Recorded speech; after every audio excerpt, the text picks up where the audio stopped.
네, 지금 이 바벨론은 이미 2번씩이나 이 남유다를 침공한 후 이 3번째로 이 성전을 에워싸고 있습니다.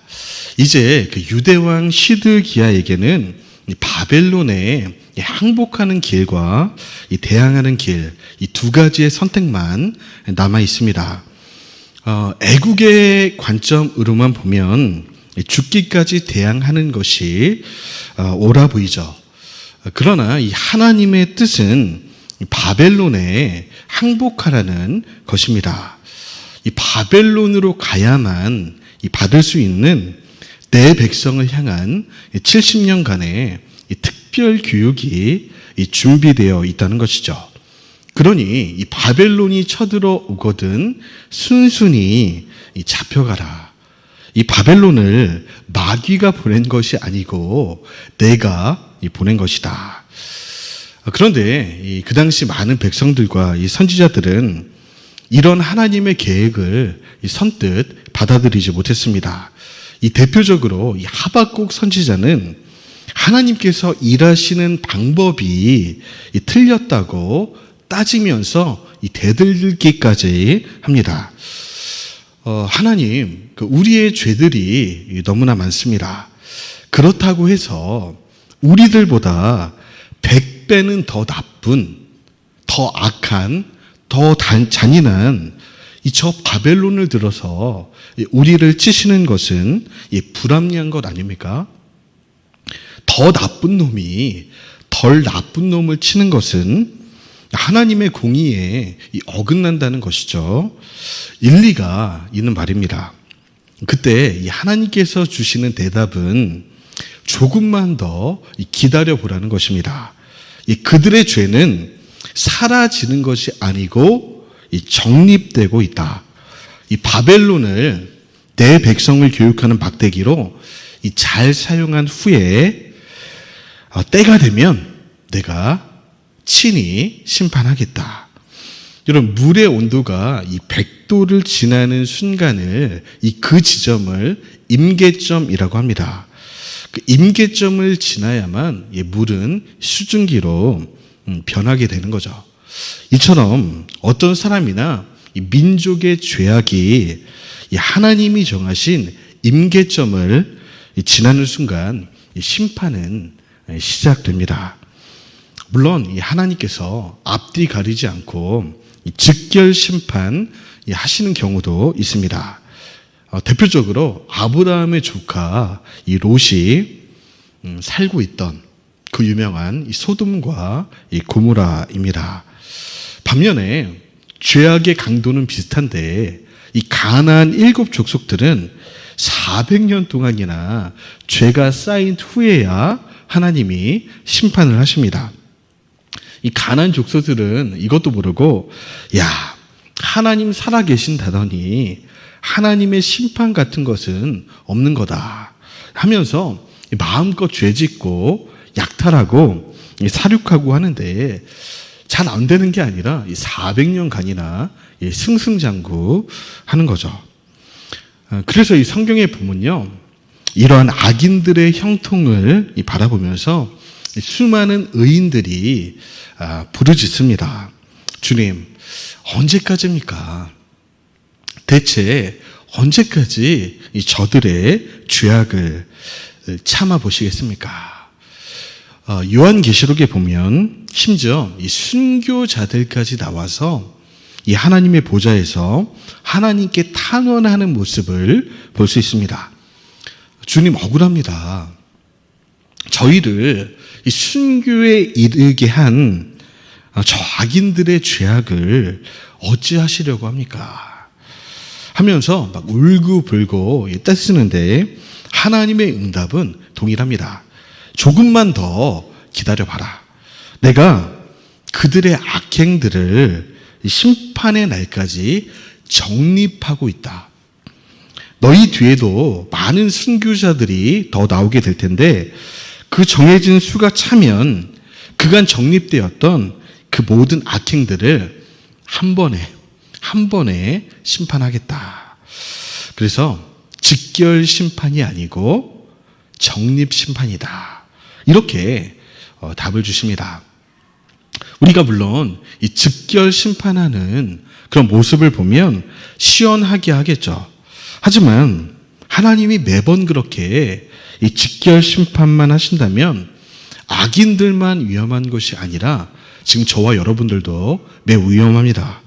우리가 죄 지을 때마다 이 번개가 장렬한다면 우리 중에 살아남을 자는 없는 거죠. 죄가 없어서가 아니고 회개할 기회를 주시고자 참아 주시는 것이다. 제가 요즘 들어서 계속 다짐하는 것이 하나 있습니다. 잘 되진 않지만 진짜 착하게 살아야겠다. 여러분 대한민국이 얼마나 좁은지 한 달이 건너면 다 아는 사람입니다. 어떤 식으로든 연결이 다 돼 있어요.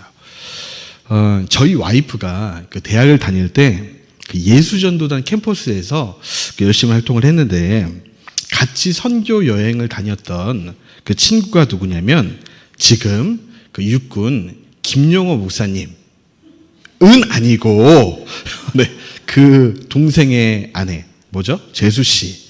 재수 씨가 같이 열심히 하던 너무너무 친한 친구였습니다. 만약 그때 우리 아내가 행실을 개차반으로 해놨으면 제가 이제 굉장히 민망해지는 상황이 오는 거죠. 그런데 다행히도 서로 죄를 안 지었대요. 서로에게 큰 죄를 안 짓고 너무너무 이 선교여행도 잘 다니고 물어보니까 1년에 한두 번씩 꼭 만나고 그렇게 한다고 하더라고요. 그래서 김영호 목사님이 아주 기뻐하면서 우리 아들, 딸들에게 용돈을 주셨습니다. 그러니까 잘해야지 이렇게 되는 거다. 착하게 살아야겠죠? 네, 우리 좌우 앞뒤 사람에게 권면하겠습니다. 착하게 좀 사세요. 네. 바르게 좀 사세요. 네. 예수님께서 종종 이런 말씀을 하셨습니다. 네가 누구한테 혹시 죄를 짓거나 한 것이 있으면 얼른 가서 해결하고 다 정리한 다음에 예배를 드려라. 그렇지 않으면 너는 나를 만나기 어려울 거다. 그러니까 누구한테 돈을 떼먹거나 아프게 한 다음에 예배 드리지 말라는 겁니다. 누군가에게 말로 마음을 찢어지게 해놓고 그러고 나서 예배 드리지 말라는 것이죠. 사람은 속일 수 있어도 하나님은 속일 수 없다. 여러분, 우리는 장차 우리의 삶을 심판하시는 그 하나님을 만나게 될 것입니다. 그날이 오면요, 이 땅에서 우리가 쌓았던 이 명성이나 이 지위, 이 재력 같은 거는 아무 소용이 없게 됩니다. 그저 내 삶의 그 열매들만 집중적으로 점검받게 될 것입니다. 어쩌면 우리의 삶은 그러한 심판의 날을 준비하는 과정입니다. 매 순간 우리의 삶을 결산하시는 하나님을 두려워하며 자신을 되돌아봐야만 합니다. 어쩌면 그리스도의 보혈은 그런 사람들에게만 적용되는 은혜입니다. 하나님 앞에서 바로 살기 위해 몸부림치는 사람들, 부지 중에 지은 죄 하나로 가슴 아파하는 그런 사람들을 위해 주어진 것이 그 어린 양의 보혈입니다. 그래서 하나님의 심판의 기준은 대단함이 아니라 바름입니다. 하나님은 이미 대단하신 분이기 때문에 이 대단한 인간이 하나도 필요하지가 않습니다. 그러므로 이 대단한 사람이 되려고 하지 말고 바른 사람이 되기를 노력하시기 바랍니다. 이 바른 사람이 곧 그리스도인은 아니겠지만 그리스도인이라면 바른 사람이 되기를 추구해야 되는 것이죠. 우리 괜찮으시면 한 번 더 인사해 볼까요? 착하게 좀 사세요. 네, 네, 네. 다시 이 본문으로 돌아오면요, 오늘 시드기야 왕은 너무너무 헷갈리는 거예요. 왜 헷갈리냐면 바벨론에 그러면 항복해야 되냐, 대항하고 싸워야 되냐 지금 고민하고 있습니다. 그때 마침 이 거짓 선지자 이 하나냐가 그의 귀에 꼭 듣고 싶었던 이야기를 예언합니다. 우리 2절, 3절의 말씀인데요. 오늘 본문 2절, 3절의 말씀 우리 한 목소리로 읽어보겠습니다. 시작. 만군의 여호와 이스라엘의 하나님이 이같이 일러 말씀하시기를 내가 바벨론의 왕의 멍에를 꺾었느니라. 내가 바벨론의 왕 느부갓네살이 이곳에서 빼앗아 바벨론으로 옮겨간 여호와의 성전 모든 기구를 2년 안에 다시 이곳으로 되돌려 오리라. 여러분, 어찌나 이 감동적인 예언인지 언뜻 들으면 아멘하고 싶죠? 네. 하나님께서 이 바벨론을 망하게 하시고 포로된 백성들을 2년 안에 다시 돌아오게 한다는데 여기서 아멘 안 하는 게 이상한 거죠. 저도 읽으면서 아멘 할 뻔했어요. 순간적으로 아멘 나오다가 이제 멈췄는데 지금 우리도 이렇게 마음이 흔들리는데 당시 유대왕 시드기야의 마음에 얼마나 위로가 되는 예언입니까? 2년 안에 돌아오게 된다. 그래서 지금 시드기야는 하나냐 선지자가 진짜인지 가짜인지 상관이 없는 거예요. 그 예언이 하나님이 주신 예언인지 사탄이 준 것인지도 관심이 없는 것입니다. 그래, 이제 고민은 끝났다. 이 예언이야말로 내가 진짜 듣고 싶었던 내 마음속에 쏙 드는 예언이다. 하나님이 우리를 도우셔서 2년 안에 바벨론을 망하게 하시고 이 포로된 백성들도 돌아오게 하실 것이다. 이제 비굴한 굴종은 끝이다. 바벨론과 끝까지 싸우자. 백성들이 막 환호하고 난리가 나는 거죠. 그런데 이런 축제 분위기에 초를 치는 한 사람이 등장합니다. 누굽니까? 예레미야죠. 예레미야가 이렇게 얘기하는 거예요. 하나님은 저 하나냐에게 말씀하시지 않았다. 나에게 말씀하셨는데 저 예언도 가짜고 예언자 하나냐도 가짜라는 것입니다. 그러면서 그 축제 분위기에 하는 말이 2년이 아니고 몇 년이요? 70년. 70년이라는 거예요. 35배입니다. 70년이 지나야만 포로 생활이 끝난다고 주님이 말씀하셨습니다. 70년간 어떤 상황이 와도 바벨론은 절대 망하지 않으니까 살고 싶으면 시드기야 왕이여, 유다 백성이여, 지금이라도 빨리 항복하고 엎드리십시오. 이렇게 얘기하는 거예요. 여러분, 지금 누가 바른 말을 하고 있습니까? 예레미야죠. 예레미야는요, 지금 시드기야가 듣고 싶은 말이 아니라 들어야 할 말을 전하고 있는 것입니다. 그럼에도 계속 거짓말로 왕과 백성을 속이는 하나냐는 결국 심판을 받아 죽게 됩니다. 우리 15절부터 17절에 나오는 예레미야의 예언인데요. 하나님의 심판이 임하는 거죠. 15절부터 17절까지 한번 한 목소리로 읽어보겠습니다. 시작. 선지자 예레미야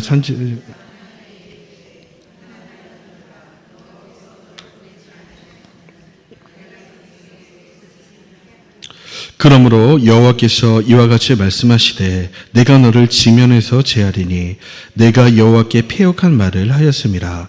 내가 금년에 죽으리라 하셨느니라 하더니 선지자 하나냐가 그의 7째 달에 죽었더라. 여러분, 오늘 시드기야 왕은요, 결국에 누구의 말을 듣습니까? 하나냐의 말을 듣습니다.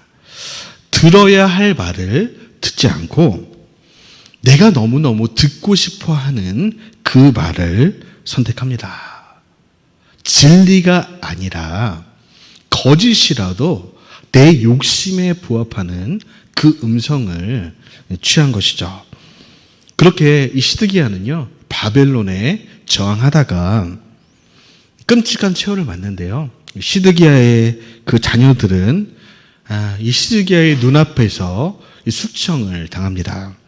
이어서 그의 눈이 다 뽑혀버리고 산채로 노예로 줄에 묶인 채로 이 바벨론에 끌려가게 됩니다. 사랑하는 여러분, 우리의 인생에도 늘 두 가지의 이 선택지가 주어지는 것 같습니다. 내가 듣고 싶은 말, 내가 들어야 할 말. 그때 우리는요, 내가 듣고 싶은 말이 아니라 꼭 들어야 할 주의 음성을 들을 수 있는 은혜가 있으시기를 소망합니다. 꼭 기억하시기 바랍니다. 내 귀에 너무나 달콤한 그 말이 나를 살리는 것이 아닙니다. 들을 때는 내 영혼이 찢어질 듯이 아팠던 그 말씀, 저 설교자, 저 선배님, 저 집사님이 내 마음을 찢어지게 하는, 내 영혼을 회개하게 하는, 내 죄악을 정확히 지적하는 그 말씀, 그 말씀이 사실은 나를 살리고자 주신 주의 음성인 것이죠. 그렇습니다. 진짜 내가 들어야 될 말씀은요, 주의 음성은 내가 성경을 읽다가 너무나 은혜가 돼서 밑줄 그은 그 말씀이 아니라 내 영혼이 너무나 아파서 밑줄 긋지 않은, 차마 밑줄 그을 수 없었던 그 말씀 속에 있을지도 모릅니다.